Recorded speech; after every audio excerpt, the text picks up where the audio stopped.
ఇవి మోక్ష మార్గపు యేసుని మాటలు,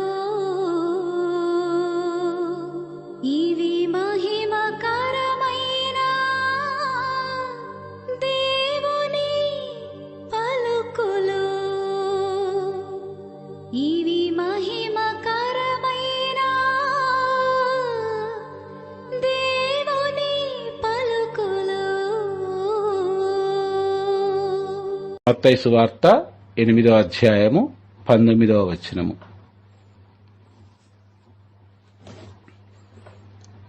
అప్పుడు ధర్మశాస్త్ర బోధకుడొకడు యేసుని సమీపించి, బోధకుడా, నీవు ఎక్కడకు వెళ్ళినను నీ వెంట వచ్చుటకు సంసిద్ధుడను అనగా.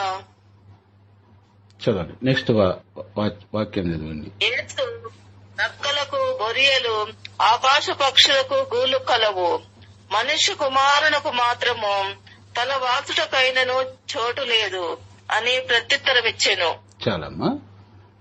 చూడండి, మత్తయి సువార్త 8వ అధ్యాయం 19వ వచనాన్ని మనం గమనించినట్లయితే, యేసు ప్రభు శిష్య సమేతంగా మార్గ మధ్యమున వెలుచున్న సమయంలో అప్పుడు ఒక ధర్మశాస్త్ర బోధకుడు యేసును సమీపించి ఈ విధంగా అడుగుతున్నాడు అన్నమాట. బోధకుడా, నీవు ఎక్కడకు వెళ్ళినను నీ వెంట వచ్చుటకు నేను సంసిద్ధుడను, నేను పూర్తిగా సిద్ధమై ఉన్నాను, సిద్ధపాటు కలిగి ఉన్నాను. ప్రభువా, నిన్ను నేను వెంబడించాలనుకుంటున్నాను, కాబట్టి నేను పూర్తిగా సంసిద్ధుడై నిన్ను అడుగుతూ ఉన్నాను ప్రభు అని అన్నప్పుడు, అతను ఎవరు? ఒక ధర్మశాస్త్ర బోధకుడు. అనగా మోషేకు యెహోవా దేవుడిచ్చిన ధర్మశాస్త్రాన్ని ఇజ్రాయేలు ప్రజలకు బోధించు ఒక ధర్మశాస్త్ర బోధకుడు, అనగా దైవ సేవకుడు.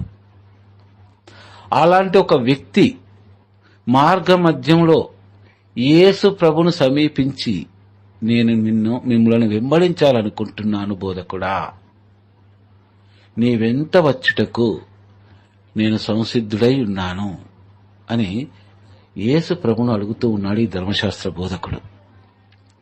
అప్పుడు ప్రభువుల వారు ఈ విధముగా అంటున్నాడు ఆ ధర్మశాస్త్ర బోధకునితో, నక్కలకు బొరియలు, ఆకాశ పక్షులకు గూళ్లు కలవు, మనుష్య కుమారునకు మాత్రము తలవాల్చుటకైనను చోటు లేదు అని ప్రత్యుత్తరమిచ్చెను. నేను సంసిద్ధుడయ్యాను బోధకుడా, నిన్ను వెంబడించుటకు వచ్చాను.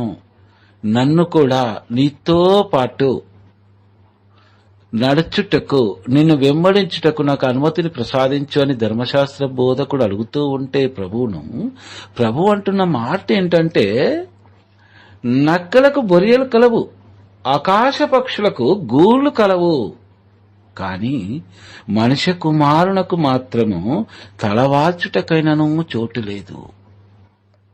ఒక సాధారణ వ్యక్తితో ప్రభు మాట్లాడుతున్న మాట కాదు ప్రియ సోదరులారా.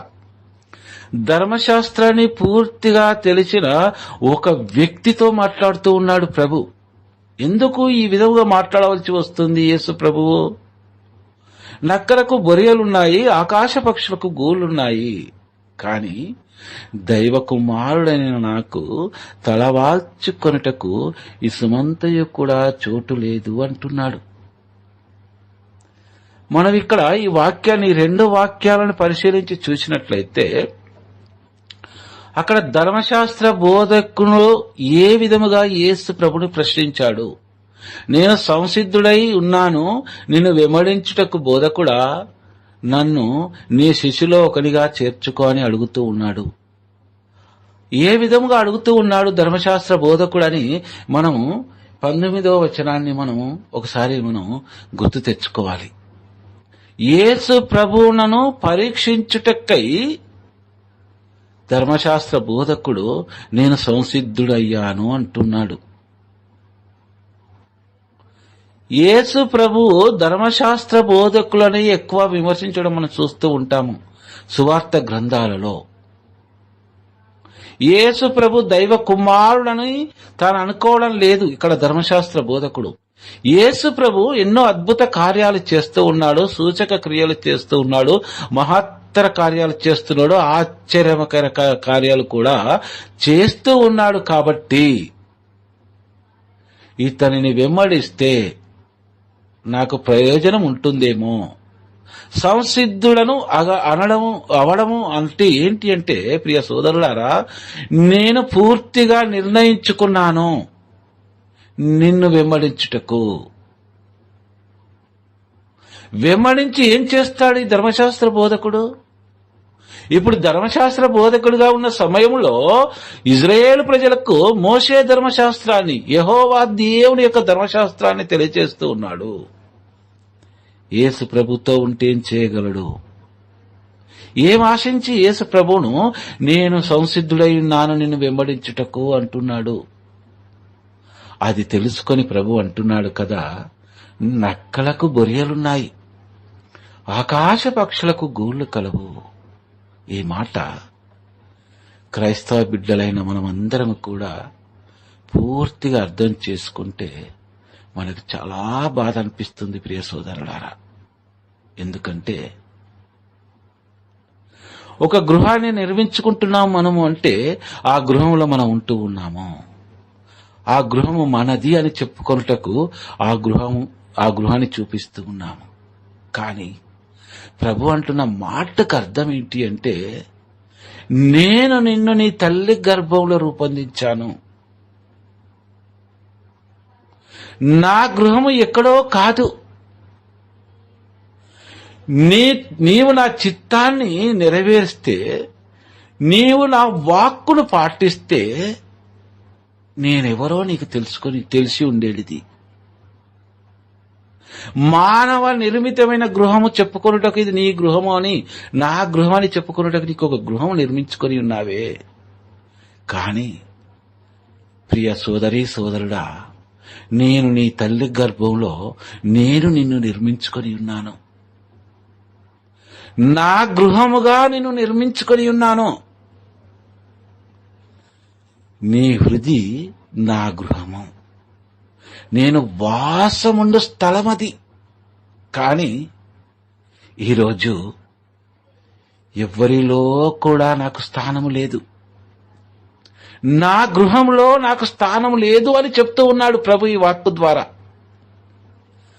అడవి మృగాలకు, అడవి జంతువులకు, అడవి పక్షులకు వాటికి గృహాలున్నాయి తలవాల్చుకొనుటకు. కాని మీరే నా గృహమని నేను మిమ్మల్ని రూపొందించి ఉన్నాను. తలవాల్చుకొనుటకు మనుష్య కుమారునికి చోటు లేదు అంటున్నాడు ధర్మశాస్త్ర బోధకునితో. ఎందుకు ఈ వాక్యాన్ని ఇంత లోతుగా తెలియచేస్తూ ఉన్నాడు ధర్మశాస్త్ర బోధకునికి అంటే, మోషే ప్రవక్త ప్రసాదించిన యెహోవా దేవుని యొక్క ధర్మశాస్త్రాన్ని ప్రకటించే వ్యక్తికి అర్థమవుతుంది అని. ఎంతో దైవ రహస్యాన్ని ఆ ధర్మశాస్త్ర బోధకునికి తెలియజేస్తూ ఉన్నాడు. ప్రియ దైవ బిడ్డలారా, అమ్మ వాక్యం అర్థమవుతుంది కదా మీకు?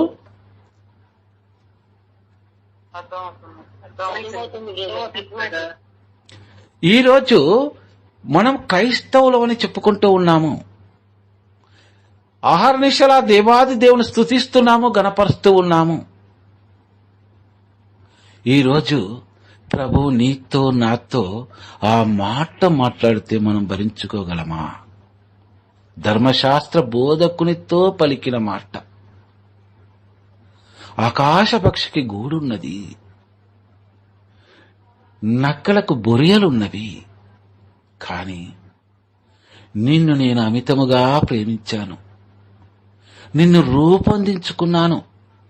నీ హృదయము నేను వాసమైండు నివాస స్థలముగా చేసుకొని ఉన్నాను.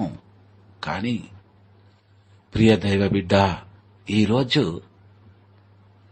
నేను రూపొందించుకున్న ఆ గృహంలో ఎవరున్నారు?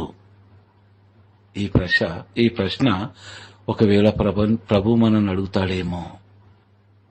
నేడు మన హృదయం ఎలా ఉంది? ఆయన నివాసము దేనితో నిండుకొని ఉన్నది?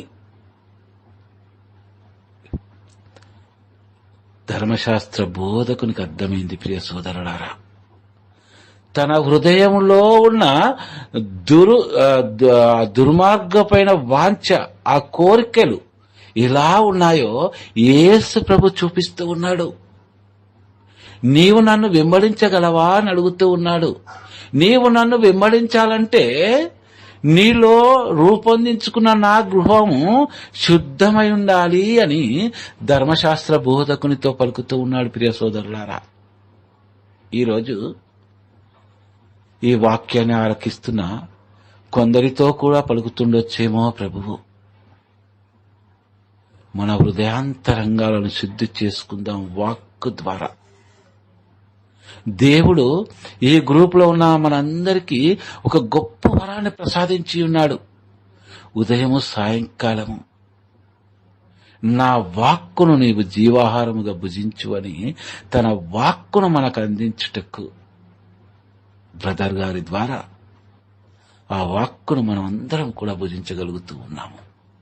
నేడు నిజముగా ఆ వాక్కును మనం భుజిస్తున్నామా? ఆ వాక్కు ద్వారా మన హృదయాంతరంగాన్ని శుద్ధి చేసుకోగలుగుతున్నామా? ఆలోచన చేసుకుంటే బాగుంటుందేమో ప్రియ దైవ బిడ్డ. 21వ వచనం చదువమ్మా. మరి యొక్క కృష్ణుడాయనతో ప్రభువు మొదట నా తండ్రిని సమాధి చేసి వచ్చేదను, అనుమతి దయచేయుడు అని కోరగా, యేసు నీవు నన్ను వెంబడింపుము, మృతులను సమాధి చేయు విషయము మృతులనే చూచుకొననిమ్ము అని పలికెను. ఆమేన్. చాలమ్మా. ఇక్కడ ముందు వాక్యంలో మనం ఒక ధర్మశాస్త్ర బోధకుని హృదయాంతరం ఎలా ఉంది, తను కపటముగా ఎలా అడుగుతూ ఉన్నాడు ప్రభును, ప్రభు చెప్పిన సమాధానం ఏంటి అనేది మనం తెలుసుకొని ఉన్నాము. రెండవ వ్యక్తి గురించి ప్రభు తెలియచేస్తూ ఉన్నాడు. మరొక శిష్యుడు ఆయనతో, ప్రభు మొదట నా తండ్రిని సమాధి చేసి వచ్చేదను, అనుమతిని దయచేయుడు అని కోరగా, ప్రభు ఇలా అంటూ ఉన్నాడు అతనితో, నీవు నన్ను వెంబడింపుము, మృతులను సమాధి చేయు విషయము మృతులనే చూచుకొననిమ్ము అని పలికెను. తాను ఒక యూదుడు, మరణించిన వాడు యూదుడు. మరణించిన వ్యక్తి దగ్గర విలపిస్తున్న వారందరూ బంధువులు, మిత్రులు, వారందరూ కూడా యూదులే అయి ఉంటారు. యేసు ప్రభు అంటే ఎంతో విశ్వాసము, నమ్మకం, భయము, భక్తి గల ఒక శిష్యుడు ఆయనతో అంటున్న మాట ఏంటంటే, నా తండ్రిని సమాధి చేసి వచ్చేదను. అప్పుడు ప్రభు అంటున్న మాట ఒక అనుమతి కోరుతూ ఉన్నాడు ప్రభుని. ప్రభువా, నా తండ్రి మరణించి ఉన్నాడు, నా తండ్రిని సమాధి చేసి వచ్చిన పిదప నిన్ను నేను వెంబడిస్తాను, నాకు అనుమతి ప్రసాదించు తండ్రి అని అడుగుతూ ఉన్నాడు. అప్పుడు ప్రభు అంటున్న మాట చాలా గొప్ప మాట. ఈరోజు మనమందరం కూడా ఈ వాక్యాన్ని ఎంతగానో ఆలకించాలి, ఆలకించిన పిదప ఆలోచించాలి.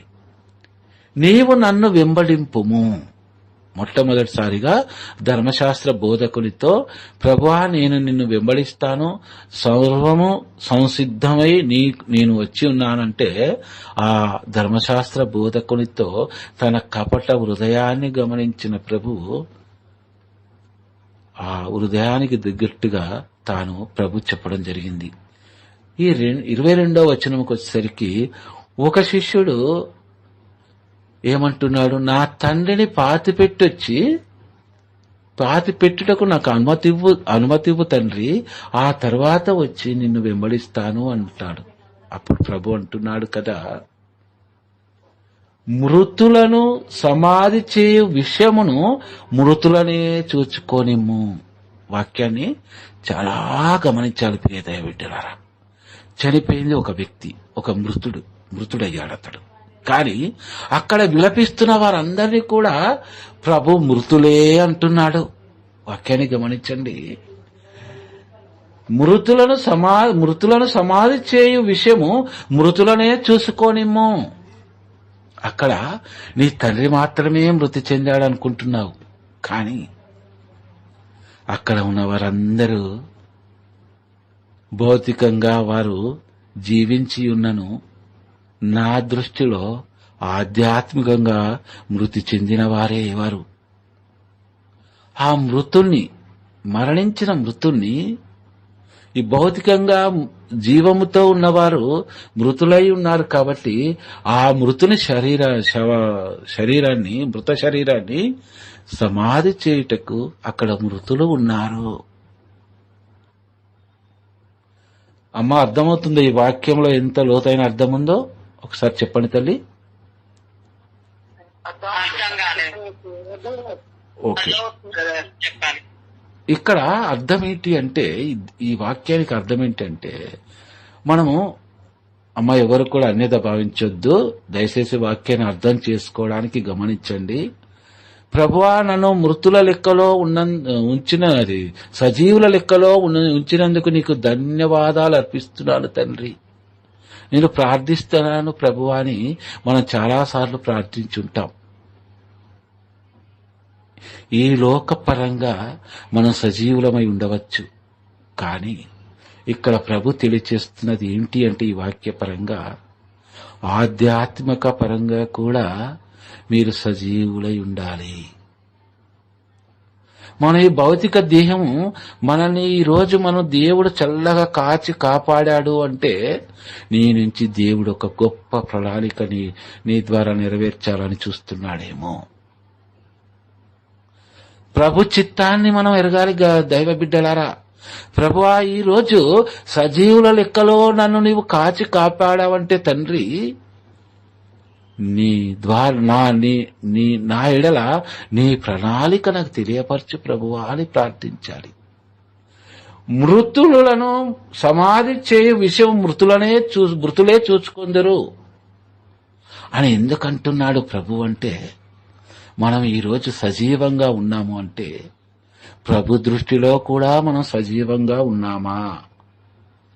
మన విశ్వాస జీవితాన్ని బట్టి, మన క్రియలను బట్టి, మన ప్రార్థనను బట్టి ఆ తండ్రికి మనం అర్పించు ప్రతి ప్రార్థన ప్రీతికరముగా ఉన్నదా, లేదా ప్రభు దృష్టిలో మనం మృతులుగా ఉన్నామా?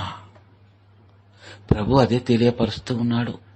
అతనితో ఏమంటున్నాడంటే, నీవు ఆ మృతుని దగ్గర విలపిస్తున్న మృతులలాగా ఈ ప్రపంచంలో ఈ లోకంలో ఎంతో మంది ఉన్నారు. ఎంతో మంది ఉన్నారు. వారికి దైవరాజ్యము గురించి ప్రకటించుటకు నీవు నన్ను వెంబడించు అంటున్నాడు ప్రభు. చాలా మంది ఉన్నారంటున్నాడు ప్రభు. మృతులే చూచుకొందురు, నీవు నన్ను వెంబడింపుము. ఈ వాక్యం వినుటకు కఠినముగా ఉండొచ్చు. కన్న తండ్రి మరణిస్తే కొడుకుని వెళ్ళొద్దంటున్నాడా ప్రభు అని మనకు అనిపించచ్చు. ప్రభు అంటున్నాడు, ఆ మృతుడిని సమాధి చేయుటకు మృతులు చాలా మంది ఉన్నారు. వారు భౌతికంగా మరణించిన పిదప వారు మరియు జీవింపలేరు. కానీ అలాంటి మృతులు లోకంలో చాలా మంది ఉన్నారు. కాబట్టి ప్రియ దైవ బిడ్డ, నిన్ను నేను ఎన్నుకొని ఉన్నాను. ప్రభు ఈ మాట ఈ రాత్రికాల సమయంలో మనతో కూడా మాట్లాడుతున్నాడేమో. ఆలకించు ప్రియ దైవ బిడ్డ. ఇంకా నీవు దైవరాజ్యాన్ని ప్రకటించుటకు మృతులులా జీవిస్తూ సజీవులుగా ఈ లోకపరంగా ఉన్నవారు కోకొల్లలుగా ఉన్నారని ఈ వాక్యాన్ని ఆలకిస్తున్న ప్రియ దైవ బిడ్డ, నీతో ప్రభు మాట్లాడుతూ ఉన్నాడు. ఒక్కసారి ఆలకించు. లూకా సువార్త 9వ అధ్యాయము 61వ వచనం చూడమ్మా ఒకసారి. లూకా సువార్త 9వ అధ్యాయము 61వ వచనము. ఇప్పుడు 2 వ్యక్తులతో మనం మాట్లాడింది మనం విని ఉన్నాం. 2 వ్యక్తులు కాదు, అనుకోకూడదు. కానీ ఇరువురు వ్యక్తుల లాంటి గుణగణాలు ఈ ప్రపంచంలో ఉన్న వారితో ప్రభు మాట్లాడి ఉన్నాడని అనుకోవాలన్నమాట మనం. ఇప్పుడు మూడవ వ్యక్తి 61వ వచనంలో చూడండి. మరి ఒకడు యేసుతో, ప్రభు, నేను మిమ్ము అనుసరింతును, కాని మొదట నా కుటుంబంలోని వారికి చెప్పి వచ్చేదను సెలబిండు అని పలికెను. ఏమంటున్నాడంటే మరో వ్యక్తి, నేను ప్రభువా మిమ్మల్ని వెంబడించుటకు నాకు పూర్తిగా విశ్వాసం ఉంది, నేను మిమ్మల్ని వెంబడించాలనుకుంటున్నాను, కానీ నాకు కొన్ని బాధ్యతలున్నాయి. ఆ బాధ్యతలు నెరవేర్చుకున్న తర్వాత మిమ్మల్ని నేను వెంబడిస్తాను ప్రభు అంటున్నాడు. ఈయన కొంచెం తెలివిగా మాట్లాడుతున్నాడు అనమాట. ఈ రోజుల్లో చాలా మంది ఉంటారు, ఇప్పుడు వాక్యం ఏంటి, ఇప్పుడు బైబిల్ ఏంటి, ఇప్పుడు దేవుడు ఏంటి, ఇప్పుడు ప్రార్థన ఏంటి, ఇప్పుడు ఆరాధన ఏంటి, ఇంకా సమయం ఉంది, 50 ఏళ్ళు రానివ్వండి, బాధ్యతలన్నీ అయిపోనివ్వండి, అప్పుడు పట్టుకుందాం బైబిల్, అప్పుడు వెళ్దాం ఆరాధనకు, అప్పుడు వెళ్దాము దివ్య పూజ బలికి అనుకునే వారికి ఈ వాక్యం వర్తిస్తుందేమో ప్రియ దైవ బిడ్డ. ప్రభు, నేను మిమ్ము అనుసరింతును, కాని మొదట నా కుటుంబంలోని వారికి చెప్పి వచ్చేదను సెలబెండు అని పలికెను. ప్రభా, మిమ్మల్ని నేను వెంబడిస్తాను, కానీ నాకు చాలా బాధ్యతలున్నాయి. మా కుటుంబం వారి దగ్గర నేను పర్మిషన్ తీసుకోవాలి, నా బరువు బాధ్యతలన్నీ తీర్చుకోవాలి, నా కూతురికి కుమార్తెకు పెళ్లిళ్లు చదివించాలి, పెళ్లిళ్లు చేయాలి, ప్రయోజకుల్ని చేయాలి. ప్రభువా, ఇప్పుడు నేను వెంబడిస్తే, బైబిల్ని పట్టుకొని తిరిగి వాక్యాన్ని ప్రకటిస్తే వారి గతి ఏమవ్వాలి ప్రభువా? అందుకే నా బాధ్యతలన్నీ తీర్చుకున్న తర్వాత నాకు విశ్వాసం ఉంది, నిండు విశ్వాసం ఉంది, మిమ్మల్ని వెంబడించాలని, మీరు దైవ కుమారుడని నాకన్నీ తెలుసు ప్రభువా. కానీ నేను యువకుడిగా ఉన్నాను కదా, నాకు 2 కుమార్తెలు లేదా 2 కుమారులు లేదా ఒక కుమారుడు ఒక కుమార్తె ఉన్నారు. వారిని మంచి చదువులు చదివించాలి, ప్రయోజకుల్ని చేయాలి, వారిని ఉన్నతమైన చదువులు చదివించి ఎంతో గొప్ప స్థాయిలో చూడాలి కదా. ఒక తండ్రిగా నాకు ఉంటది కదా ఆ కోరిక, నాకున్నట్టే అందరి తల్లిదండ్రులకు ఉంటుంది కదా. కాబట్టి ప్రభువా, ఆ బాధ్యతలన్నీ తీరిన తర్వాత నిదానంగా ధర్మశాస్త్రాన్ని పట్టుకుని మిమ్మల్ని వెంబడిస్తాను తండ్రి. ఎంత చక్కగా మాట్లాడుతున్నాడమ్మా. అలాంటి వారు ఈ రోజుల్లో కూడా ఉన్నారేమో, ఉండొచ్చు. ఇప్పుడు తొందర ఏందిలే, ఇప్పుడు బైబిల్ ఏంటిలే, ఇప్పుడు వాక్యం చదవడం ఏంటిలే. గొప్ప గొప్ప చదువులు చదువుకున్న వాళ్ళు ఉన్నారు ప్రియ దైవ బిడ్డ. లక్షల జీతాలు, లక్షలు అంటే లక్షల సాలరీ, విలువైన కార్లు, కళ్ళు తిరిగిపోయే అందమైన భవంతులు. కానీ బైబిల్ వారి చేతిలో పెడితే వారి చేతులు వణుకుతాయి ప్రియ దైవ బిడ్డ. ఎప్పుడైనా మీరు గమనించండి, ఆదివారం దివ్యబలి పూజలో గొప్ప ఉన్నత వ్యక్తి అనుకునే వ్యక్తితో బైబిల్ చదివించండి, చదవగలడేమో? చదవలేడు దైవ బిడ్డ. బైబిల్కున్న శక్తి అది. ఏదైనా చదవచ్చు. తనకున్న ఈ లోక జ్ఞానంతో అనర్గళంగా స్పీచ్ ఇవ్వచ్చు, ఎన్నో భాషలలో స్పీచ్ ఇవ్వచ్చు. కానీ బైబిల్ గ్రంథాన్ని, దేవుని వాక్కును పట్టుకోవాలంటే ధైర్యం చాలని వారు, గొప్ప గొప్ప వ్యక్తులు అనుకునేవారు చాలా మంది ఉన్నారు దైవ బిడ్డ. ఈరోజు ఆ అదృష్టము మీకు నాకు ఆ దేవాది దేవుడు ప్రసాదించి ఉన్నాడు. మృతులు సజీవులుగా ఉన్నవారు దేవుని దృష్టిలో మృతులుగా కనబడకుండా ఉండడం కొరకు మనం అహర్నిశలు జాగరూకులై ఉండాలి ప్రియ దైవ బిడ్డలారా. కాబట్టి ఆ దేవాది దేవుడు మనకిచ్చిన గొప్ప వరము ఈ లోకంలో జీవించినంత కాలంతోటే సరిపోదు. మనం మరణించినను జీవించుటకు దేవుడు ప్రసాదించిన గొప్ప వరముగా మనం భావించాలి ప్రియ దైవ బిడ్డలారా. చదవండి అమ్మా. 62వ వచనం చదవండి. యేసు వానితో, నాగటి మీద చెయ్యి పెట్టి వెనుకకు చూచువాడు ఎవ్వడను దేవుని రాజ్యమునకు యోగ్యుడు కాడు అనెను. యేసు ప్రభు ఖరాఖండిగా చెప్తూ ఉన్నాడు. ఒక మాటలో చెప్పాలంటే గద్దింపుగా చెబుతున్నాడని అనుకోవచ్చు. ఏ వ్యక్తి అయితే తన బాధ్యతలన్నీ తీర్చుకొని అన్నీ అయిపోయిన తర్వాత, ప్రభువా నీవే నాకు దిక్కు, నీవే నాకు మార్గము, నీవే నాకు జీవము, నీవే నాకు వెలుగు, సత్యమై ఉన్నావు తండ్రి, యేసు నామమే ఘనమైన నామమని అప్పుడు పలుకుతాను తండ్రి అనే వారితో ప్రభు అంటున్న మాట ఏంటంటే, వానితో అంటున్నాడు, నాకటి మీద చేయి పెట్టి వెనుకకు చూచువాడు ఎవ్వడునూ దేవుని రాజ్యమునకు యోగ్యుడు కాడు. నీవు దేవుడంటే విశ్వాసం ఉందంటున్నావు, అమితమైన భక్తి ఉందంటున్నావు, కానీ ఈ లోకం వైపు చూస్తూ ఉన్నావు.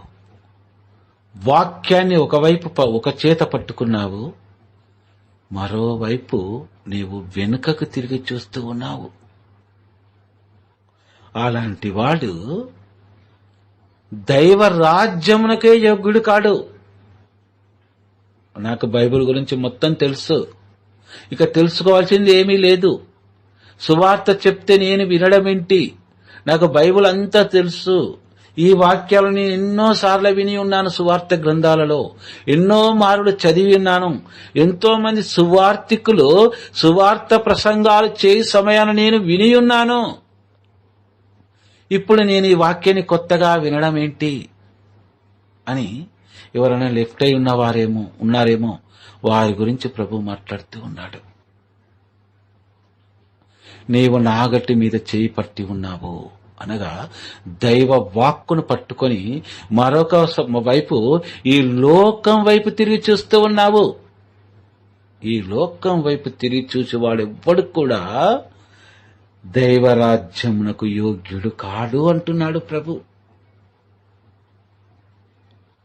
సర్వ సృష్టికర్త అయిన సర్వేశ్వర, లోక పాపరహితుడా, యేసుక్రీస్తునాథా, మా రక్షకుడు అయిన తండ్రి, మా కొరకు సర్వ మానవాళి కొరకు దివిని వీడి భూమికి దిగివచ్చి శిలువ పైన మరణ బలియాగము చేసి శిలువలో నీవు చిందించిన రక్తముతో మమ్మలను కడిగి శుద్ధులను చేసి వెలనిచ్చుకొని నీ శరీరాన్ని జీవాహారముగను నీ రక్తాన్ని పానముగను చేసి అప్పరసరూపధారి అయి మా అందరి హృదయాంతరంగాలలో కొలువై ఉన్న మా తండ్రి, ఈ వాక్యాన్ని మా హృదయాంతరంగంలోనికి చేర్చుకొని మీ వాక్కు చిత్త ప్రకారం జీవించు ధన్యత ఈ వాక్యాన్ని ఆలకిస్తున్న ప్రతి బిడ్డకును ప్రసాదించుమని మా నాథుడైన యేసుక్రీస్తు పరిశుద్ధ నామంలో వేడుకొనుచున్నాము తండ్రి. ఆమేన్.